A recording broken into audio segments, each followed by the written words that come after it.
अब मैं खुद तो सीखता हूँ, टीम को भी सिखाने पर काम करता हूँ ताकि मेरी टीम में रिजल्ट निकले। यदि मैं इन चीजों को साथ करता हूँ तो मैं सफलता पे ना कर बना रहता हूँ, बल्कि अगले पायदान पे जाने के लिए भी अपने आप को तैयार कर लेता हूँ। अब इन दोनों के बीच की एक कड़ी है, सफलता पर आ तो गया लेकिन रहा नहीं। लेवल तो 1 साल पहले आ गया था, 2 साल पहले आ गया था, लेकिन वो लेवल मेंटेन नहीं हुआ। आगे तो मैंने दूर की बात, मेंटेन नहीं हुआ। उसके पीछे क्या कारण होते हैं? लोग सफल रहते क्यों नहीं है सर? उनकी सफलता केवल दिखावे की रह जाती है।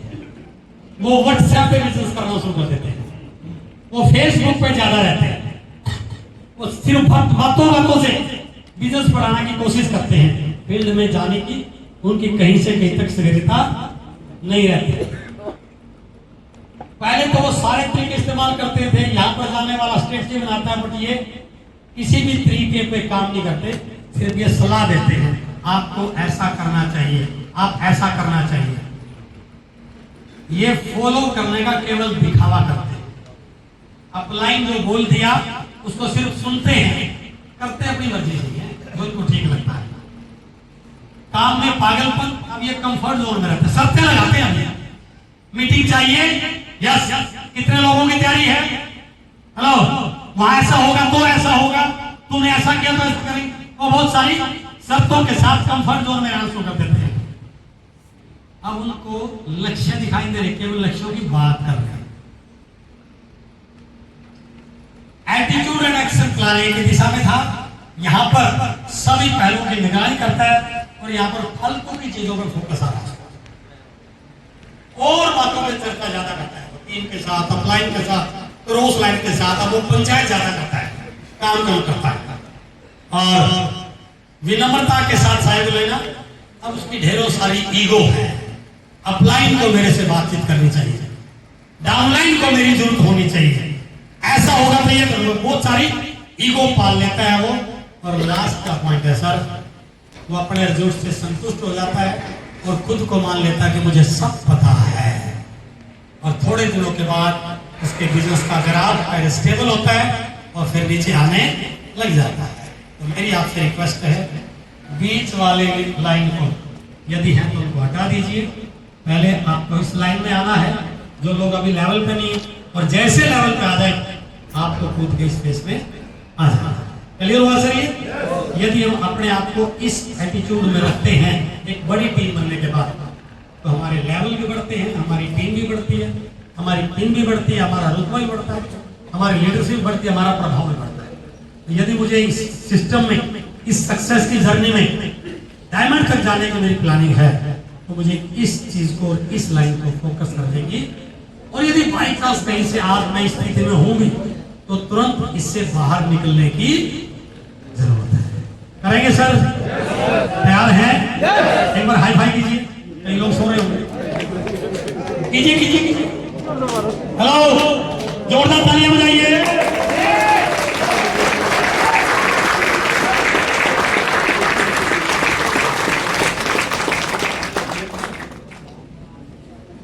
इसलिए इस सिस्टम में लक्ष्य लेकर काम करने की आदत एक व्यक्ति को विजेता बनाती है। हम काम तो कर रहे हैं बट हमारा लक्ष्य नहीं, बिना लक्ष्यों के भाग रहे हैं। कोशिश कर रहा हूं सर, कोशिश कर रहा हूं तो लक्ष्य पूरा होगा क्या उसका? प्लानिंग तो है सर, देखते हैं सर क्या होगा, अपनी तरफ से तो कोई कमी। ये शब्द आपको लक्ष्य से भटका रहे हैं, लक्ष्य से भटका रहे हैं। दो तरह के लोग होते हैं सर,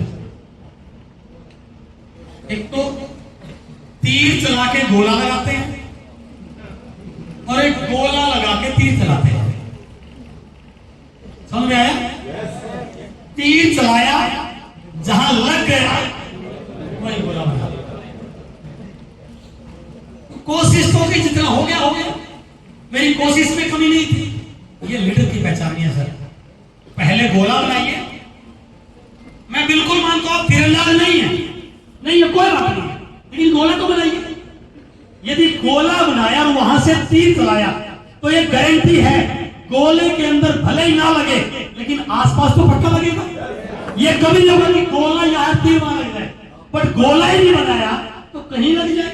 ये लीडर की पहचान है सर। इसलिए लीडर बनना है तो लक्ष्य लेकर काम करने की आदत, क्योंकि वीसी सर एक स्लाइड दिखाते हैं, केवल दौड़ने वाले विजेता नहीं बनते, केवल दौड़ने वाले विजेता नहीं बनते, लक्ष्य के लिए दौड़ने वाले विजेता बनते हैं। ये घोड़े कहीं भी इनसे कम नजर नहीं आ रहे, बल्कि कुछ ना कुछ होगी। इनकी बॉडी भी इनसे मजबूत है, ताकत भी मजबूत है, सारी चीजें हैं, पर सिर्फ एक ही फर्क है, ये वैसे ही घूम रहे हैं। शाम को आएंगे तो घूम के आ जाएंगे, बट ये जब रात को लौटेंगे तो किसी मेडल के साथ वापस आने वाले हैं। क्यों? क्योंकि इन्होंने लक्ष्य लिया। तो इन दोनों में फर्क इसी बात का है, ये लक्ष्य के लिए दौड़े, इसलिए ये विजेता नहीं बनेगा, इनमें से विजेता बनेगा। बट इनमें एक फर्क और है, इनमें किसी के भी लगाम नहीं है। हेलो, किसी के भी लगाम नहीं है, यहां हर घोड़े के लगाम है। इसका मतलब यह भी है, बिना लगाम का घोड़ा भी कभी विजेता नहीं बनता, हमेशा लगाम वाला घोड़ा ही बनता। यदि आप पे कोई लगाम ही नहीं है, कोई आपको वोट करने वाला नहीं है, कोई आपको मॉनिटर करने वाला नहीं है, आपकी डोर, पतंग की डोर किसी के हाथ में नहीं है, तो भैया बुरा मत मानना, आप कहीं भी जाने वाले नहीं है, क्योंकि बिना लगाम का घोड़ा कभी आगे। दूसरी चीज, लगाम के साथ साथ इस लगाम को संभालने वाला एक व्यक्ति इसकी पीठ पर बैठा हुआ है। यदि आपकी लगाम किसी के हाथ में नहीं है, आपका कोई मॉनिटर नहीं है, आपका कोई कोच नहीं है, आपका कोई काउंसलर नहीं है, तो भी आप इस बिजनेस में कहीं जाने वाले। इसलिए दो चीजें एक व्यक्ति को विजेता बनाते, लक्ष्य के साथ साथ आप किसके डायरेक्शन में काम कर रहे हो और कितना उसको फॉलो कर रहे हो। यदि ये दोनों चीजें ऐड हो जाए तो मैं फिर उस बात को दोहरा रहा हूं, दुनिया में इससे तेज गति से बढ़ने वाला कोई व्यवसाय हो ही नहीं सकता है। बट गलती हो जाती है, हम ना किसी को मानते और ना किसी की मानते, तो बिना लगाम का घोड़ा तो भैया कहीं नहीं जाएगा। पतंग की डोर आप कभी छोड़ दो, वो कहां जाके गिरेगा पता ही नहीं है। हेलो, क्या कोई ठिकाना होगा उसका? वो ऊपर जाएगा, नीचे जाएगा, कोई पता नहीं है। लेकिन जब तक पतंग को पकड़ा हुआ है, हाँ थोड़ी कठिनाई होगी, क्योंकि कई बार वो खींचेगा, कई बार छोड़ेगा, लेकिन उसके खींचने छोड़ने में ही पतंग ऊंचाई पे चला जाता, शुरू हो जाता है। इसलिए लक्ष्य बनाकर काम करने की आदत डालिए और अपना गोल सेट कीजिए। इस महीने का, अगले महीने का, इस साल का, अगले साल का, सितंबर का, जो भी आपके टारगेट है, इसलिए सेट योर गोल। जैसे आपने आश्रम को ज्वाइन किया, ज्वाइन करते ही आप लाइन के पास बैठिए, सर कौन कौन से लेवल है, इन लेवल में क्या क्या होने वाला है, क्या क्या मुझे करना पड़ेगा, इन लेवल की अचीवमेंट की थोड़ी टेंटेटिव डेट मुझे बताइए, कितने पीरियड में कौन सा लक्ष्य हासिल किया जाता है, उसके ऊपर डेट डालिए और फिर उसके अकॉर्डिंग प्लानिंग कीजिए। Dreams, decisions and actions. आपका कोई ड्रीम ही नहीं, आपका कोई गोल ही नहीं है, तो फिर आप जाओगे कैसे? ज्वाइन किया, सबसे पहला आपका vital, beginner, starter, opener, eagle, runner, आपके अपलाइन आपको गाइड कर देंगे। उसके बाद आपका रोयल्टी, और रोयल्टी पे जाके भी रोयल्टी नहीं, दैट इज 8% रोयल्टी। हेलो, क्योंकि मैं आपको एक चीज बता दूं, इससे पहले का बिजनेस बिजनेस नहीं है, इसके बाद का बिजनेस बिजनेस। हेलो, बिना 8% के आप टेक्निकल जा ही नहीं सकते। इसलिए यदि कुछ बड़ा करना चाहते हैं तो आपका लक्ष्य रोयल्टी पर नहीं होना चाहिए, आपका लक्ष्य टेक्निकल पर होना चाहिए। बट बिना रोयल्टी के टेक्निकल आने वाला, उसके लिए पहले वाइटल पर जाना है। वाइटल की क्या जिम्मेदारी है, टीम की ब्रांचेस कितनी होनी चाहिए, टीम की डेप्थ कितनी होनी चाहिए, टीम में मीटिंग किस प्रकार की होनी चाहिए, टीम में डायमंड क्लब का क्या कल्चर होना चाहिए, रिटेलिंग का क्या कल्चर होना चाहिए, प्लान दिखाने वाले कितने होने चाहिए, होम मीटिंग, उन सारी चीजों को आप यदि धीरे धीरे करना शुरू करोगे, शुरू में 2-4 लोग होंगे, फिर 10-20 लोग होंगे, फिर 20-30-50 लोग होंगे, जब सेम एक्टिविटी करने वाले लोग बढ़ जाएंगे तो आप वाइटल से रोयल्टी आ जाएंगे। अब आपको रोयल्टी पे टिकना नहीं है, अब आपका फोकस होना चाहिए स्टार प्लैटिनम, राइट? जैसे स्टार प्लैटिनम 3 महीने आप मेंटेन करोगे, आप हो जाओगे आरसीएम के टेक्निकल। तो कब आपको पर्ल जाना है या स्टार पर्ल जाना है, उसकी प्लानिंग कीजिए। फिर आपका आता है एमराल्ड, फिर आता है स्टार एमराल्ड, और फिर आता है राइजिंग गोल्ड, और फिर आता है आरसीएम का गोल्ड, राइट? ये आपके लक्ष्य होने। और आपका पूरा ध्यान ज्वाइन कब किया, किसने कराया, आज लेवल क्या है, आपके दिमाग में ये होना चाहिए कि मुझे आरसीएम की टीम का कोर लीडर बनना है। ये आपका लक्ष्य होगा। तो उसके लिए 2 साल लगे, 3 साल लगे, 5 साल लगे, मुझे कोर की मीटिंग में जाके बैठना है, कंपनी की प्लानिंग की मीटिंग का मुझे हिस्सा बनना है। यदि आप इन लक्ष्यों को लेके काम करते हैं तो धीरे धीरे एकदम सारे नहीं आएंगे। मैं यहाँ जंप लगा के नहीं चढ़ा, पहले मैं पहले पायदान पे आया, फिर दूसरे पे आया, स्टेज पे आ गया। पहले आप पहले इस पायदान पे आएंगे, इस पायदान पे 1 महीने 2 महीने 3 महीने बाद इस पे आ जाएंगे, 2 4 6 8 महीने इस पे आ जाएंगे, 2 4 6 महीने बाद धीरे धीरे सिलसिला चला जाएगा। लेकिन ये तय है कि बिना लक्ष्यों के काम करने वाले कहीं नहीं पहुंचते। इसलिए लक्ष्य बनाइए, लक्ष्य लेकर काम करने की आदत डालिए। तो जैसे आप लक्ष्य लेकर काम करेंगे तो धीरे धीरे आपकी टीम में उसी प्रकार के लोगों की संख्या बढ़नी शुरू हो जाएगी। क्लियर होगा सर? हम इन लक्ष्यों को अचीव करने के लिए क्या क्या एक्टिविटीज कर रहे हैं, क्या क्या एक्शन कर रहे हैं, उस पर अभी बातचीत करते हैं। आरसीएम बिजनेस में 4 फेज है, मैं आज इस पर ज्यादा बात नहीं करूंगा।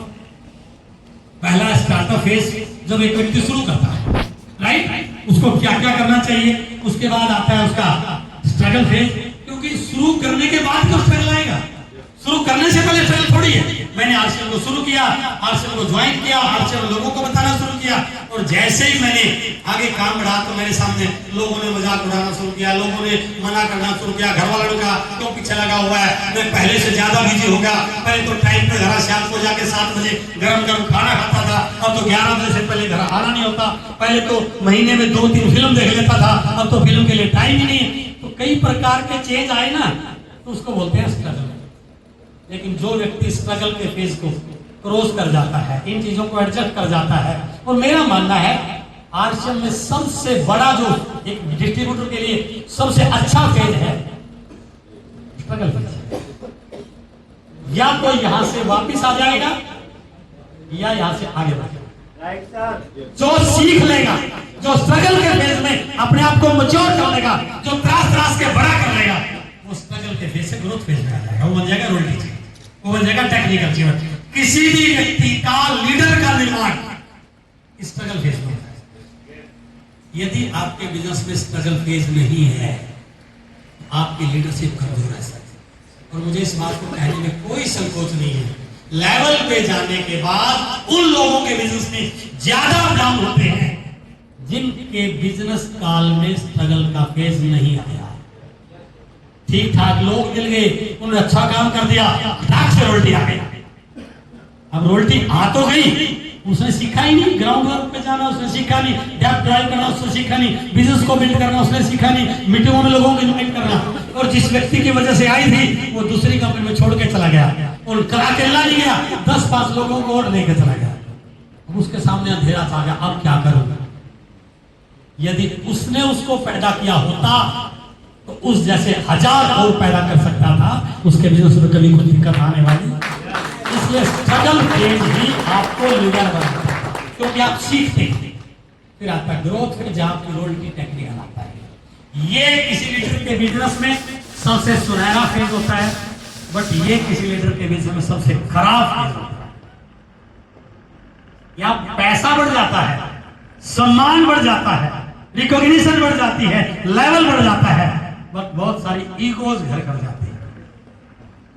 अपलाइन को सुनना छोड़ देता है, लोगों की परवाह करना छोड़ देता है। जो बीच वाली लाइन थी ना, लोग सफल कैसे बनते हैं और लोग सफलता पर कैसे रहते हैं, और जो बीच की लाइन थी वो यहां पर आती है। अब तो मैं वो आता ना एक फिल्म में, अब तो मैं सांप बन गया, साला मैं तो सांप बन गया, है ना। अब ये सांप बन जाता है, और सांप बन गया तो देखो जो व्यक्ति ग्राउंड छोड़ देगा, हवा में उड़ेगा, हवा में तो सर पांव कभी ऊपर कभी नीचे, जमीन पे पांव में तो कोई खतरा नहीं। अब मैं चल रहा हूं, कोई दिक्कत नहीं है, और यदि मैं हवा में उड़ूंगा तो भैया गिरूंगा। ये जो फेज है सबसे खतरनाक फेज होता है। जो व्यक्ति इस फेज को, और यहां से यहां नहीं जाता, यहां से सीधा वापस आ जाता है। जो व्यक्ति इस फेज को संयम के साथ, पेशेंस के साथ, एक अच्छे मैच्योर लीडर के साथ इस फेज से निकल जाता है, वो बन जाता है चौथे फेज होता है आरसीएम का मल्टीप्लाई फेज। और कहने को तो बड़ी बड़ी बातें आपको बोली जाती है, रोल्टी पे आ जाओ तो कमाल हो जाएगा, कुछ नहीं कमाल हो जाएगा। कमाल होगा इस फेज में। बड़ी सी गाड़ी, बड़े से बंगले, बड़ी सी इनकम, बड़ा सा लेवल, बड़ा सा रुतबा, बड़ा सारे के सारे इस फेज में जाते हैं। बट ये फेज इन्हीं फेजों से होकर गुजरकर आने वालों के लिए, इसलिए एक लीडर जब इस बिजनेस में ज्वाइन करे, इसका विजन देखिए कहां तक ये बिजनेस जा सकता है, इसका एंड पॉइंट क्या हो सकता है, कंपनी प्लानिंग कहां तक है, मुझे वहां तक जाना है, तो ज्वाइन करते देखो ये फेज दिख जाना चाहिए कि मुझे यहाँ पर जाना है। और इस बिजनेस के जितने भी बड़े अवार्ड हैं, जितनी भी बड़ी अचीवमेंट्स हैं, उन्हीं लीडर्स की होती हैं जो अपने बिजनेस को मल्टीप्लाई फेज में ले जाने में सक्षम होते हैं। यदि आप यही कहीं बीच में घूम रहे हैं ना, तो फिर आपको मजा नहीं आएगा। और 2, 3, 4 साल इस फेज में घूम गए, फिर नेगेटिविटी आनी शुरू हो जाएगी, बढ़ दे रहा सर, लेवल नहीं आ रहे हैं, तो नहीं आ रही, क्योंकि कहीं ना कहीं आपने मल्टीप्लाई फेज में एक्टिविटीज पे काम नहीं किया है। इसलिए आज आप किसी भी फेज में कोई फर्क नहीं पड़ता, बट आपका लक्ष्य होना चाहिए कि मुझे अगले 1 साल के बाद, अगले 2 साल के बाद, अगले 5 साल के बाद अपने बिजनेस को मल्टीप्लाई फेज में लेकर जाना है। ले जाना चाहते हैं सर? एक्साइटेड हैं? तालियां बजा के दिखा सकते हैं क्या? कितने लोगों को नींद आई है? अच्छा चल रहा है? फिल्म अच्छी लग रही है क्या? तैयारी पूरी है? शोरबत्ती निकालने के लिए तैयार है? तो कैसे मल्टीप्लाई फेज में लेके जाते हैं? मल्टीप्लाई फेज में यदि कोई व्यक्ति अपने बिजनेस को लेना चाहता है, तो उसको इन 6 चीजों पर काम करना पड़ेगा। First, size of your network. Network का साइज छोटा है, बिजनेस का एरिया थोड़ा है, एक ही जगह लगे हुए हैं, तो समझ लेना बिजनेस को मल्टीप्लाई फेज में ले जाएगा। मैंने जब आरसीएम को शुरू किया, जैसे ही मैंने आरसीएम शोर में आया, तो मैंने पहले दिन से डिसीजन लिया, कोचिंग सेंटर को मैंने बंद कर दिया। मैंने 2 चीजों पर विशेष फोकस किया। पहला कि मेरी टीम में जो लोग बिजनेस को लेकर थोड़े गंभीर थे, जिनके लक्ष्य बड़े थे, मैंने उनको इंडिपेंडेंट लीडर बनाने पे काम किया कि वो भी मेरी तरह काम करें, वो भी लक्ष्य बनाकर उनको भी प्लान दिखाना आता हो, वो भी होम मीटिंग करें, वो भी अपनी लक को ड्राइव करें, वो भी अपनी डेप्थ को ड्राइव करें। और दूसरा चीज मैंने इस पर फोकस किया, जैसे मुझे पता चला कि मेरी टीम के किसी व्यक्ति ने अपने मामा जी को ज्वाइन करा दिया है आगरा में, तो मैंने ये कभी सोचा नहीं कि वो जाके आगरा में काम करे। मैंने ये प्लान किया कि मैं आगरा में जाके बिजनेस को बिल्ड करूंगा, ये करे या ना करे। हो सकता है इसको आज अभी समझ में ना आया हो, लेकिन मुझे तो पता है मेरा बिजनेस तब बड़ा होगा जब मेरे बहुत सारे स्टेशन होंगे। तो मैंने आउट ऑफ स्टेशन पे जाने पे काम किया, और उसका परिणाम ये हुआ, मेरी रॉयल्टी आने तक मेरा बिजनेस 3 स्टेट में जा चुका था। तो आपने अपने नेटवर्क के साइज को बड़ा करने पर निरंतर काम करना चाहिए। आपका बिजनेस बड़ा कब होगा?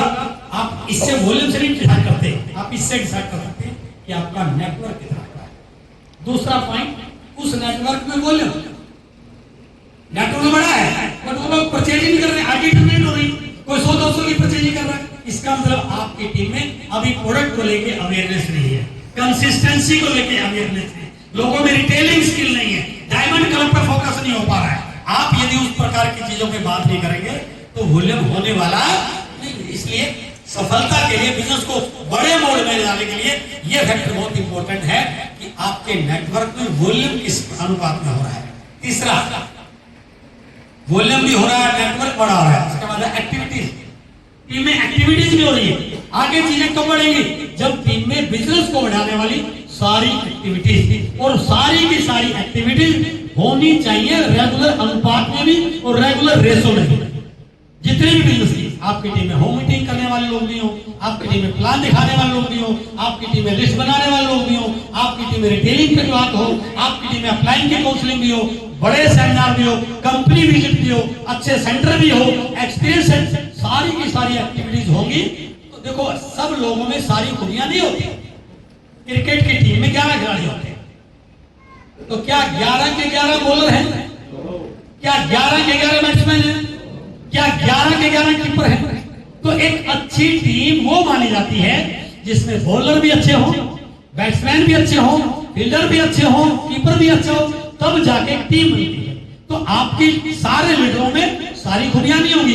कोई प्लान दिखाने में एक्सपर्ट होगा, कोई भीड़ इकट्ठी करने में एक्सपर्ट होगा, कोई रिटेलिंग में एक्सपर्ट होगा, कोई होम मीटिंग में एक्सपर्ट होगा, कोई ज्वाइनिंग निकालने में एक्सपर्ट होगा। अलग अलग तरह के लोग आपकी टीम में होंगे तो आपकी टीम बढ़ेगी। वो कब होगा?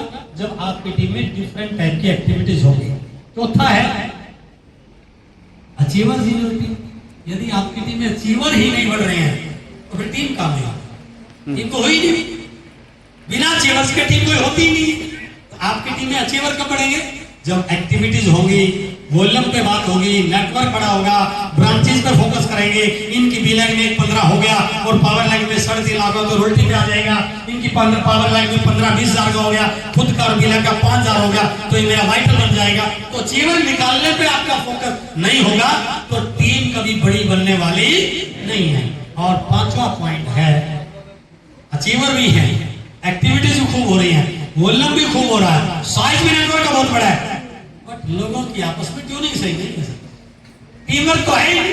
अपलाइन कुछ और बोल रहा है, डाउनलाइन कुछ और बोल रहा है। अपलाइन से तो मैं नाराज चल रहा हूं सर, उस व्यक्ति से मेरी पटते नहीं है जी। ये चीजें कभी टीम वर्क बना ही नहीं सकती। और जहां पर टीम वर्क नहीं होगा वो टीम कभी बहुत बड़ी बनने वाली। और लास्ट है लीडर्स इन योर नेटवर्क। आपने सारी चीजें बड़ी कर ली बट टीम में लीडर नहीं बने तो बिजनेस कभी बड़े मोड में जाने वाला। तो लीडर्स आपके बड़े होंगे, लीडर्स मैच्योर होंगे, लीडर्स स्किलफुल होंगे, लीडर्स स्ट्रॉन्ग होंगे तो आपका बिजनेस बड़ा होगा। यदि आप चाहते हैं कि आपका बिजनेस मल्टीप्लाई फेज में जाए तो इन 6 की 6 चीजों को आपके आज ही सारी चीजें नहीं होगी। आप आज ही सोचो कि आपका बिजनेस सारे इंडिया में नहीं होगा। आज तो मैंने शुरुआत करी है, कल रुकते सोच मैं 2 महीने 3 महीने बाद पता करूंगा तो मेरी टीम के किसी व्यक्ति ने अपने किसी दोस्त को हापुड़ में ज्वाइन कराया होगा, मेरी टीम के किसी व्यक्ति ने अपने अंकल को दिल्ली में ज्वाइन कराया होगा, मेरी टीम के किसी व्यक्ति ने अपने चाचा को मुरादाबाद में ज्वाइन कराया होगा। अब मैंने अपने अपलाइन से प्लानिंग करनी चाहिए, सर मुरादाबाद में बिजनेस कैसे करूं, मैं तो नौकरी कर रहा हूं, मैं तो दुकान चला रहा हूं। अपलाइन आपको योजना बनाएगा। तो आज एक सारी चीजें नहीं हुई, लेकिन यदि मेरा फोकस रहेगा तो धीरे धीरे धीरे धीरे ये सारी चीजें मेरी टीम में डेवलप होना शुरू हो जाएंगी। और लोग वो नहीं करेंगे जो आप बता रहे हैं, लोग वो करेंगे जो आप करके दिखा रहे हैं। इसलिए इंडस्ट्री बताने वाले लोगों की नहीं है, ये करके सिखाने वाले लोगों की। इस बिजनेस में गलती होती है या हर व्यक्ति भाषण देने में अपने आप को एक्सपर्ट बना लेता है। यदि मेरी टीम के एक व्यक्ति पे 5000 पीवी नहीं होना है तो मुझे उसको 5000 पीवी का ज्ञान देने की जरूरत नहीं है। उसको बाइक पे बिठा के उसका प्रोडक्ट बैग लेकर के और फील्ड में जाने की जरूरत है कि चल मैं बताता हूँ कि गांव और को कैसे खेल के जाता है, तो मैं बताता हूँ न्यूट्रिशन मूवमेंट को कैसे लोगों के साथ बताया जाता है, तो मैं बताता हूँ किसी हलवाई को हेल्थ कार्ड ऑयल के लिए क्यों प्रिपेयर किया जाता है। यदि मैंने उसको रिटेलिंग करना सिखा दिया तो वो ना केवल 5000 पीवी करेगा बल्कि अपनी टीम में भी 5000 पीवी करने वालों को संख्या। इसलिए मल्टीप्लाई फेज में जाने के लिए इन 6 चीजों पर फोकस करने की बिल्कुल जरूरत है। Direct selling is not lecture, ये भाषण देने का बिजनेस नहीं, इट इज एक्शन ओरिएंटेड। बताकर सिखाना नहीं है, करके सिखाना, करके सिखाना। बताकर सिखाने वाले लोगों को टीचर कहा जाता है। ये टीचर लोगों का बिजनेस नहीं। हमारे बीच में कितने टीचर हैं? टीचर लोग हैं कुछ? ग्रेट ग्रेट, बहुत बढ़िया। एक बार तालियां बजा दो के लिए। मैं भी टीचर रहा 30 साल की उम्र में, 25 साल की उम्र में टीचर लग गया, ज्योग्राफी का टीचर लगा, बच्चों को पढ़ा रहा है, पढ़ाते पढ़ाते 60 साल की उम्र होगी, रिटायरमेंट के नजदीक आ गया। पिछले 25-30 साल से पढ़ा रहा है उद्योग धंधे कैसे लगाए जाए। हाँ जी, आज तक एक साइकिल की दुकान खोली नहीं है, क्योंकि वहां का कल्चर है कि आपको बता के सिखाना। आश्रम का कल्चर बता के सिखाना नहीं, यहाँ का कल्चर है करके सिखाना। प्लान मैंने दिखाना आ गया तो मैं आपको प्लान दिखाना सिखाऊंगा। मैं रोल्टी पे आ गया तो आपको रोल्टी पे जाने का रास्ता बताऊंगा। मुझे रिटेलिंग करना है कि तो आपको रिटेलिंग करना सिखाऊंगा। मुझे प्रोस्पेक्टिंग करनी आएगी तो आपको प्रोस्पेक्टिंग करना सिखाऊंगा। इसलिए direct selling is not lecture oriented, it is action oriented. Action speaks louder than words. बातों से कुछ होने वाला, एक्शन से होने वाला। बातें कितनी बड़ी कर लो, what you do is more important than what you say। मैं कई लोगों को कई सालों से बोलते हुए सुन रहा हूं, क्या प्लानिंग है, सब धमाल कर देंगे। आज तक मैंने धमाल देखा नहीं, कहा है धमाल, क्योंकि वो बातों से बोल रहा है, एक्शन नहीं। उसके पास कोई फील्ड का कोई प्लानिंग ही नहीं। और मैं आपको इस बात को मैं और अवेयर कर रहा हूं, कई सारे लोग सुबह निकलते हैं, शाम तक काम करते हैं, बट उनको यही नहीं पता कि करना क्या है। सर बड़ी मेहनत कर रहा हूं, अरे बड़ी मेहनत करने के लिए ऑप्शन नहीं है, आपको करना है क्या, डिफाइन कीजिए, डिफाइन कीजिए। बच्चा बोला मैं स्कूल में जाऊं, स्कूल में जाने से चमत्कार थोड़ी हो गया। मैथ वाले टीचर ने जो 4 साल आज आपने किए, वो हिंदी वाले टीचर ने जो एक कविता दी वो याद किया आपने, इंग्लिश वाले टीचर ने जो अल्फाबेट सिखाए वो याद किया आपने। आपने जब तक यही नहीं पता कि क्या करना है, तब तक आप रिजल्ट निकालोगे कैसे? तो आपको एक्शन ओरिएंटेड बनना है। What you do is more important than what you say, क्योंकि बोलने से सक्सेस नहीं आएगी, काम करने से सक्सेस आएगी, एक्शन करने से सक्सेस आएगी, एक्टिविटीज करने से सक्सेस आएगी। हाँ, एक्टिविटीज के रिजल्ट की परसेंटेज अलग हो सकती है। मैंने पता कि ज्वाइनिंग प्लान दिखाने से आएगी, बात करने से तो नहीं आएगी। हाँ, आज मेरी प्लान दिखाने का कम है, मैं मान रहा हूं, क्योंकि मेरी अभी प्लान में परफेक्शन नहीं आई है, बट मैं लगातार प्रैक्टिस करता रहूंगा तो प्लान में एक्सपर्ट हो जाऊंगा। तो मेरे को पता है कि मेरी एक्टिविटी क्या है, सो द प्लान। हाँ, प्लान दिखाने से पहले एक एक्टिविटी मेरी प्रॉपरली थी, सामने वाले से अपॉइंटमेंट फिक्स करना, सामने वाले से फोन पे बात करना, अपलाइन को साथ लेके जाना, प्रोडक्ट बैग लेके जाना, अक्षर टूल लेके जाना, यार उन चीजों को मैं ऐड ऑन कर लूंगा। बट मुझे ये तो पता हो एक्टिविटी क्या करनी है। जब तक मुझे एक्टिविटी का पता नहीं होगा तो रिजल्ट आने वाला। इसलिए एक्शंस यदि आप चाहते हैं तो आपको एक्टिविटीज के बारे में जानकारी लेना पड़ेगा। बिना एक्टिविटीज की जानकारी किए यदि आप एक्शन कर रहे हैं तो फिर आपके रिजल्ट नहीं आएंगे। आपकी मेहनत तो खूब लगेगी, आपका टाइम तो खूब लगेगा, आपको समय तो बहुत हो जाएगा, बट आपके रिजल्ट उस प्रकार से नहीं आएंगे जिस प्रकार से आने चाहिए। तो बात कर रहे हैं एक्टिविटीज पे।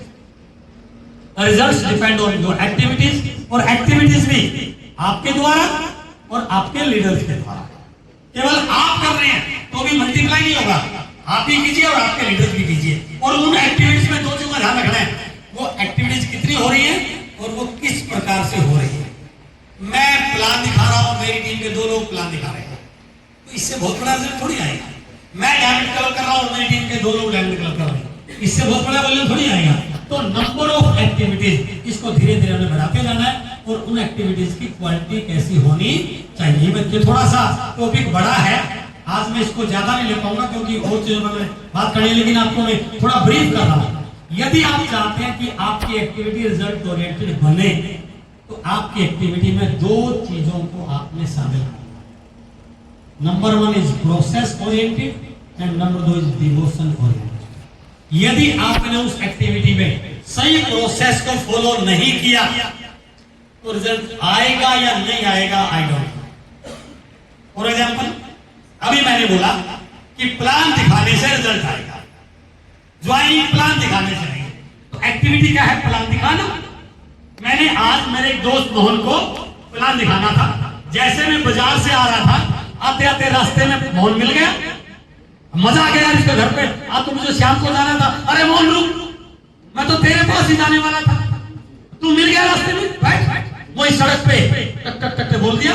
मैंने एक बड़ा बिजनेस ज्वाइन किया है, आर्च बिजनेस है, कमाल का बिजनेस है। मैंने कई लोगों को लाखों रुपए कमाते देखा है, और मैं भी इस बिजनेस में लाखों रुपए कमाने के लिए इस बिजनेस में आया हूँ। और मेरे भाई को मेरी बात पे यकीन कर, यदि हम दोनों काम करेंगे तो तेरे घर में लाखों रुपए आ जाएंगे। बस तुझे ज्वाइन करना है, थोड़ा सा प्रोडक्ट लेना है, आधार कार्ड बैंक कॉपी मुझे देनी है, और मैं तेरी ज्वाइनिंग लगा दूंगा।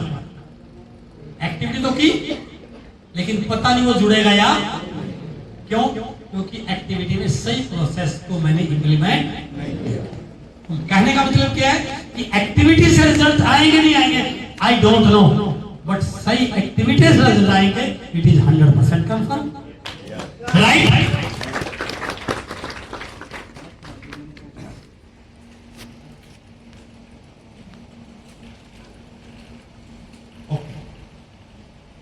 अंधेरा है स्टेज पे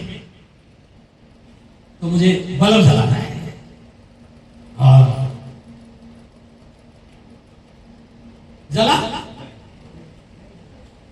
एक्टिविटी तो हुई, एक्टिविटी तो हुई, but it is not result oriented. मैं इसको 2 दिन चलाता हूं, 2 साल चलाता हूं, लटक जाओ उसके ऊपर, तब भी बल्ब चलने वाला। हाँ, हेलो, इसका मतलब ये हुआ बटन दबाने से बल्ब नहीं चलता है, सही बटन दबाने से बल्ब चलता है। आपकी एक्टिविटी रिजल्ट ओरिएंटेड बने, उसमें जरूरी है कि आपने सही प्रोसेस को फॉलो करना है। आपने इन्हीं चीजों को सीखना पड़ेगा कि यदि मुझे किसी प्रोस्पेक्ट को प्लान दिखाना है तो उस प्रोस्पेक्ट को, मेरी एक वीडियो है, 2 वीडियो आपके लिए बड़ी काम की हो सकती है आज। एक तो ज्वाइन होने से लेकर अचीवर बनने तक क्या क्या करना है मेरे यूट्यूब चैनल पर, और एक वीडियो प्लान, यदि प्लान की शुरुआत ऐसे की तो ज्वाइनिंग की लाइन लग जाएगी। तो मुझे जो भी एक्टिविटी करनी है उस एक्टिविटी में सही प्रोसेस को इस्तेमाल करना यदि मुझे आ गया तो वो मेरी एक्टिविटी नहीं होगी, बट वो रिजल्ट ओरिएंटेड एक्टिविटी होगी। क्लियर हो गया? मेरे परसेंटेज ऑफ रिजल्ट सही एक्टिविटी करने से बढ़ जाएगा। दूसरा, उस एक्टिविटी में मेरे मन के भाव क्या है। मैं फॉर्मेलिटी के लिए कर रहा हूं। अपलाइन ने बोला कि इस बार गढ़मुक्तेश्वर में आपने मीटिंग करके आ गया, अब मैं मीटिंग करने के लिए आ गया। हेलो, अपलाइन ने बोला ना, मैंने आने से पहले पूछा कि गढ़मुक्तेश्वर में किस प्रकार के लोग हैं, किस प्रोफाइल के लोग हैं, बिजनेस का क्या यहाँ पर वॉल्यूम चल रहा है, जो यहाँ का मेन लीडर है उसकी क्या स्ट्रेंथ है, क्या वीकनेस है, वहाँ पीओसी की क्या कंडीशन है, मुझे क्या टॉपिक लेना चाहिए। मैं आया, टक टक टक भाषण दिया, चला गया। इससे रिजल्ट नहीं आएंगे सर। कोई भी फिल्म, सुपरहिट फिल्म, सुपरहिट कलाकार को आप देखिए, आप चेक कीजिए कभी, जब उसको डॉक्टर का रोल मिला तो वो रोल में इतना डूब गया कि हमें लगा फिल्म देखते देखते कि दुनिया में इससे अच्छा कोई डॉक्टर हो नहीं सकता, है ना। कई बार सामने वाला इतनी अच्छी एक्टिंग करता है, हमें पता है कि झूठी कहानी है, और ऐसा इमोशनल सीन आता है, हमारी आंखों में आंसू आ जाते हैं। क्यों आए? क्योंकि वो उस रोल में डूब गया, है ना। जब उसको किसी गुंडे मवाली का बदमाश का रोल मिलता है तो इतना अच्छा रोल प्ले करता है कि दुनिया में इससे बड़ा कोई बंदा हो ही। तो फिल्म कब हिट हुई? जब वो उस रोल में ढल गया, जब उसके अंदर वो भाव आ गया।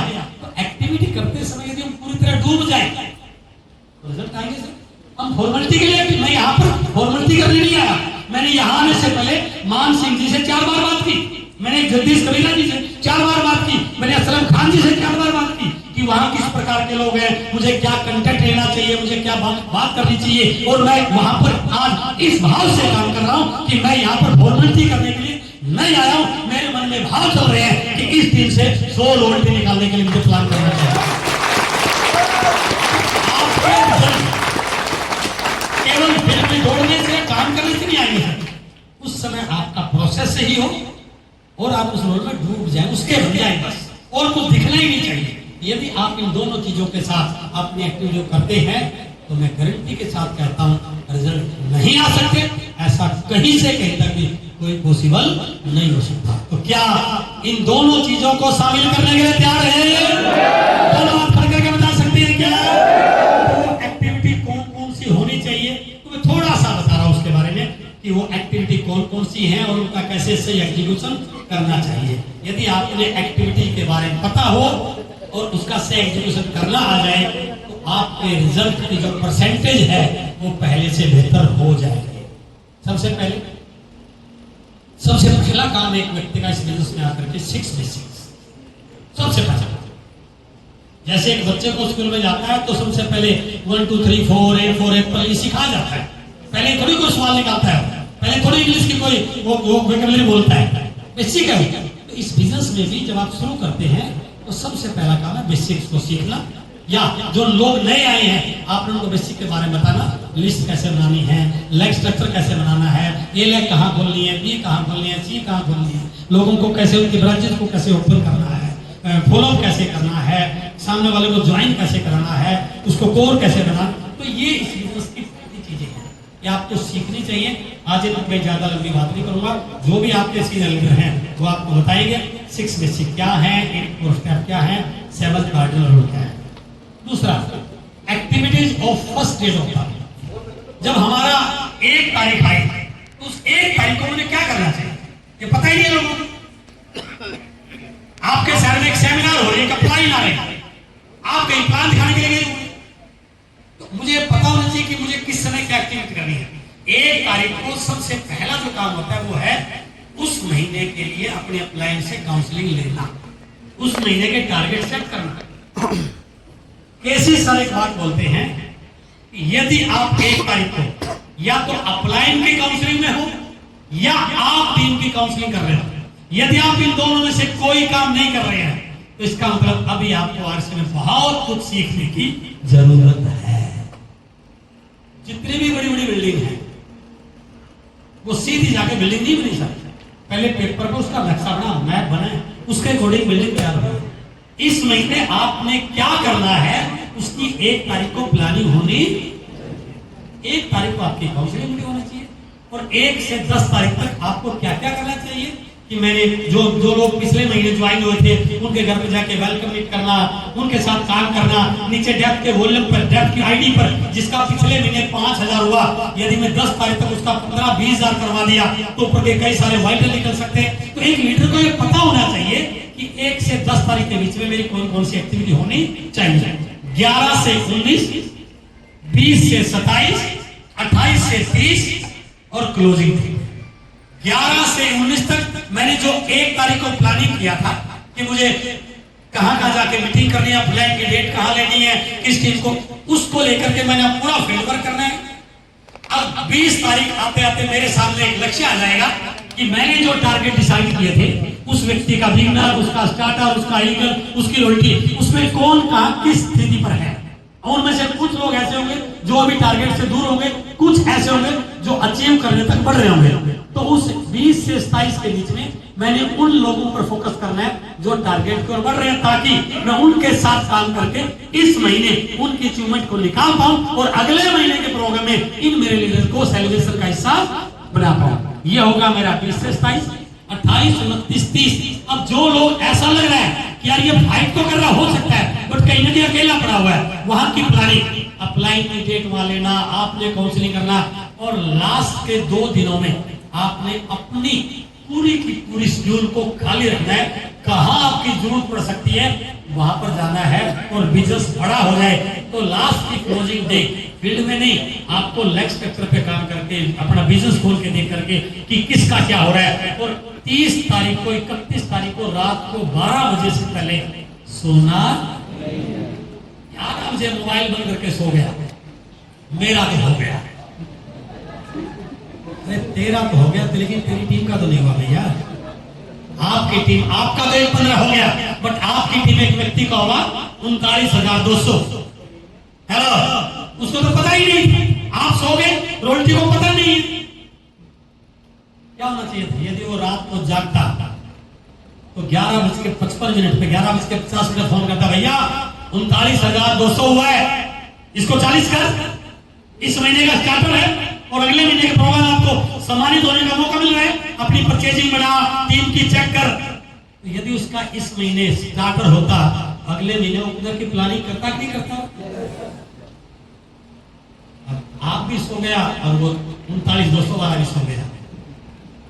जिस खेत का कोई वाली वारिस नहीं होता उसको गाय खा जाए, चिड़िया कबूतर खा जाए, तो कोई फर्क नहीं पड़ता। बट वो 40,000 वाला तो सो गया हो कोई बात नहीं, वो 1.15 वाला सो गया हो कोई बात नहीं, लेकिन वो रॉयल्टी जीवन जिसका टेक्निकल प्लान है उसको कभी नहीं सोना चाहिए। और वो फोन करे और बाई चांस उसका फोन बंद आ जाए तो भी उसको क्या करना चाहिए, अपनी डिस्प्ले वाल से उसके कोड पे 800 का पीवी का बिलिंग करें और सुबह उसको फोन लगाए कि भैया बहुत बहुत बधाई हो सर्विस बात की। अरे यार आप तो सो गए थे लेकिन आपका फ्लाइंग जाग रहा था और जब मैंने देखा कि आपका बिजनेस 39,200 पे अटका हुआ है तो मैं ऐसा लीडर नहीं हूं जो टीम को आगे बढ़ने में पूरा रोल प्ले ना करे। तो रात को 12 बजे ही मैंने आपके कोड पे बिलिंग की, क्योंकि मुझे पता था ये मेरा लीडर आने वाले समय का रोल टीचर है, वो अपनी टीम में कितना ज्यादा एक्साइटेड होकर काम करने वाला है और आपकी में कितनी बड़ी बनने वाली है। तो जब आप इस तरह की एक्टिविटी करते हैं तो टीम आगे बढ़ती है।